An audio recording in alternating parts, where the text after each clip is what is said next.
గద్వాల జిల్లాలోని సబ్బండ వర్గాల ప్రజల పోరాటం ఫలితంగా 2016లో జోగులాంబ గద్వాల జిల్లా ఆవిర్భావం ఏర్పాటైందని బండ్ల కృష్ణమోహన్ రెడ్డి అన్నారు. రాష్ట్రంలో కాంగ్రెస్ పార్టీ అధికారంలోకి వచ్చి 140 రోజులకే తుగ్లక్ పాలన తలపిస్తోందని మండిపడ్డారు. ఇక ఎన్నికల ముందు ప్రజలకు ఇచ్చిన హామీల 6 గ్యారెంటీలకు సంబంధించి అమలుపైన అలాగే అభివృద్ధిపైన దృష్టి పెట్టలేదని కృష్ణమోహన్ రెడ్డి మండిపడ్డారు. ఇంత కరువు పరిస్థితి వచ్చింది. ఇటువంటి పరిస్థితిలో మీరు జిల్లాల మీద మరొకసారి కొంతమంది అధికారులతో సమీక్ష చేయడం బాధాకరం. ఈరోజు నీటి మీద సమీక్ష చేయాలా, అదేవిధంగా తాగునీళ్ళు లేవు, తాగునీటి మీద సమీక్ష చేస్తే ప్రజలు గర్జిస్తారు.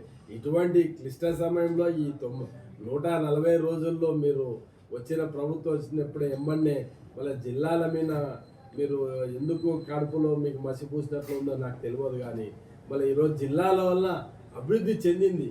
జిల్లాల వల్ల మీకు పరిపాలన అనేది దగ్గరికి రావడం వల్ల పరిపాలన అనేది అభివృద్ధి చెందింది. ఈరోజు మాకు మెడికల్ కాలేజ్ చూస్తే ఒక కలెక్టర్ వచ్చినాడు, ఒక ఎస్పీ రావడం వల్ల శాంతి భద్రతలు కాపాడుతున్నారు. ఇన్ని రకాలుగా అభివృద్ధి చెందుతుంటే ఇటువంటి సమయంలో మీరు జిల్లాలపై నిర్ణయం తీసుకోవడం సరైన పద్ధతి కాదు. ఖచ్చితంగా మేము పూర్తిగా వ్యతిరేకిస్తాం. మా టీఆర్ఎస్ పార్టీ ఖచ్చితంగా దీక్షలు చేస్తాం. మేము ప్రజలకు తీసుకెళ్తాం. ప్రజల ద్వారా మా జిల్లాని మేము కాపాడుకోవాల్సిన బాధ్యత మా మీద ప్రజలు పెట్టినారు. ఈ నడిగడ్డ జిల్లాని, ఈ 2 కాన్స్టిట్యూన్సీ, ఈ జోగులాంబ జిల్లాని ఎటువంటి పరిస్థితుల్లో జిల్లాని తీసేయకుండా చేసే బాధ్యత మా 2 ఎమ్మెల్యేల మీద ఉంటుంది. ఖచ్చితంగా మేము